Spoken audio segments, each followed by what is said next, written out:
નમસ્કાર નડિયાદ ચેકપોસ્ટ લાઈવમાં આપનું સ્વાગત છે. ફૂડ વિભાગ, ખોરાક અને ઔષધ નિયમન વિભાગ માટેનો એક પ્રશ્ન છે એમની સામે, પરંતુ એ પ્રશ્નનું નિરાકરણ થતું નથી કારણ કે આખી બધી વસ્તુ જ હાસ્યાસ્પદ છે.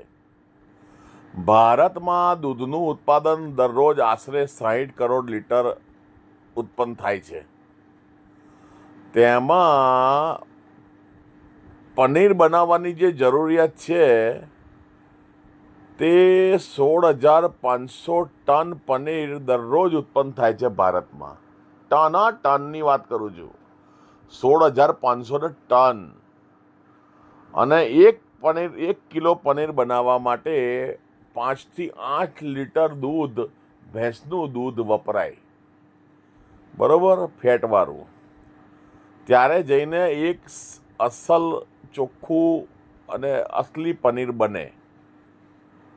તો દૂધનું ઉત્પાદન જ દરરોજનું 60 કરોડ લીટર હોય તો 16,500 ટન પનીર કઈ રીતે ઉત્પન્ન થાય છે? ગણતરી મારી જુઓ. આ તો આંકડા મેં એક જગ્યાએથી લીધા છે, બરોબર છે, પણ કહેવાનો ભાવાર્થ શું છે કે આ તો આંકડા આનાથી વધારે હશે પનીરનું ઉત્પાદન. પણ એ કયું પનીર? એનાલોગ પનીર, નકલી પનીર ટૂંકમાં કહીએ તો. એટલે પેલું આ બધું શું છે, પામ ઓઇલ છે ને સોયાબીન છે ને બધું મિક્સ કરીને, બધું ભેગું કરીને, રગડો કરીને પછી બનાવે, એને કહેવાય એનાલોગ પનીર. અને રિયલ પનીર હોય એ રિયલ પનીર હોય, જેમ કે મોટી મોટી ડેરીઓવાળા જે છે એ લોકો બહાર પાડતા હોય છે માર્કેટમાં, એ અસલ પનીર હોય છે. હવે આ એનાલોગ પનીર કોણ વાપરે એ હું તમને કહું. આપણે હું કોઈ હોટલનું નામ નહીં આપું, પણ આપણે જ્યારે હોટલમાં જમવા જઈએ છીએ ત્યારે ત્યાં આગળ જે પનીર વપરાય છે ને ભાઈ, એ મોટે ભાગે 90થી 95% એ પનીર એનાલોગ પનીર જ હોય છે.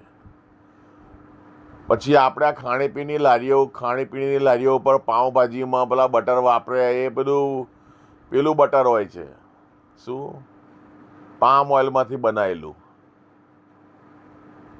એ કે અસલ બટર થોડી હોય. બટર પાઉંભાજી કે પણ લે પૈસા બટર પાઉંભાજીના, અને બટર નાખે પેલું ભારેમાંનું ના નાખે, સારી ડેરીનું.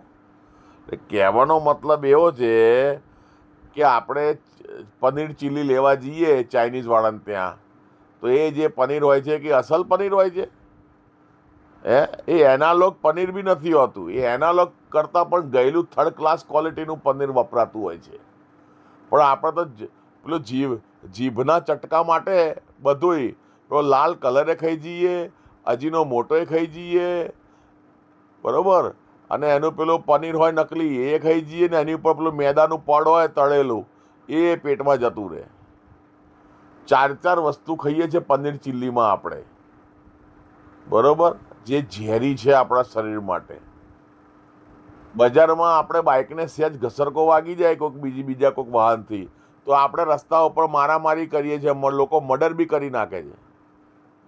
પણ પોતાના શરીરની અંદર આ બધું જે છે નકલી પનીર નાખતી વખતે ચાઇનીઝની લારી ઉપર, એ તો ચટકાથી જ ખવાય છે. એમાં તો કશું તમારાથી કોઈથી કહેવાતું નથી લારીવાળાને. એટલે આવા ડબલ સ્ટાન્ડર્ડ ને ડબલ ઢોલકી સ્વભાવ એ ચેન્જ કરો.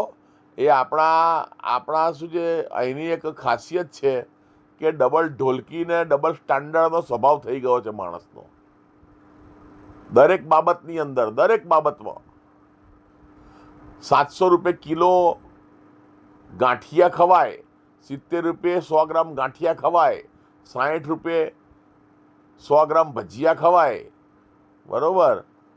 પણ પેલો બચારો પિટિશન રાઇટર અરજી લખતો હોય અને એક અરજીના ફોર્મ ભરવાના 50 રૂપિયા માગે કે 100 રૂપિયા માગે, તો એ એમને વધારે પડે છે લોકોને.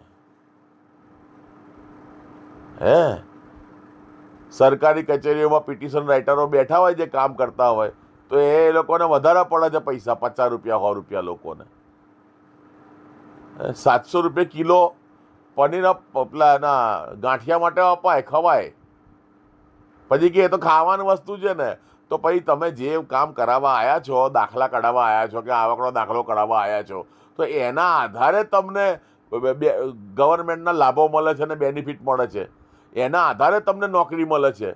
નોકરી મળે છે તો તમારે ઘેર પૈસા આવે છે, પૈસા આવે છે તો તમે બહાર ખાવા જાઓ છો. પૈસા તો મૂળ આધાર ડોક્યુમેન્ટેશનનો છે. ડોક્યુમેન્ટ અસલ કમ્પ્લીટ હોય તો જ તમે ખાઈ શકો ને બજારમાં.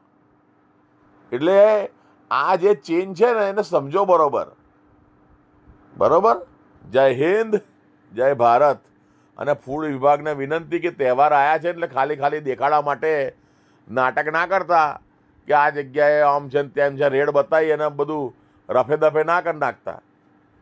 ખરેખર તમને પકડો આ જગ્યાએ, જે જગ્યાએ આ પનીર વપરાતું હોય છે, કે પછી મને તો શંકા જાય છે, અમુક જગ્યાએ તો મને માહિતગાર સૂત્રો એવું કહે છે કે આ બધી જગ્યાએથી એમને હપ્તો પહોંચી જાય છે લાખો રૂપિયાનો આખા જિલ્લામાંથી.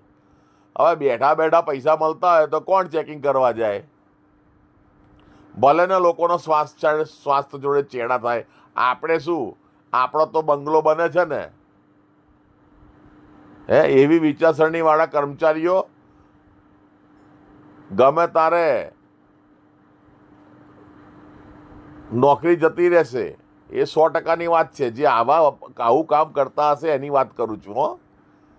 હા, અમારા જેવા સામાજિક કાર્યકરો આ બધા પુરાવા ભેગા કરવામાં લાગી રહ્યા છે. જે દાડે પુરાવા કમ્પ્લીટ થઈ જશે એ દાડે તમે એ બધા પુરાવા સીધા દિલ્હી જશે, બીજે કોઈ જગ્યાએ નહીં જાય.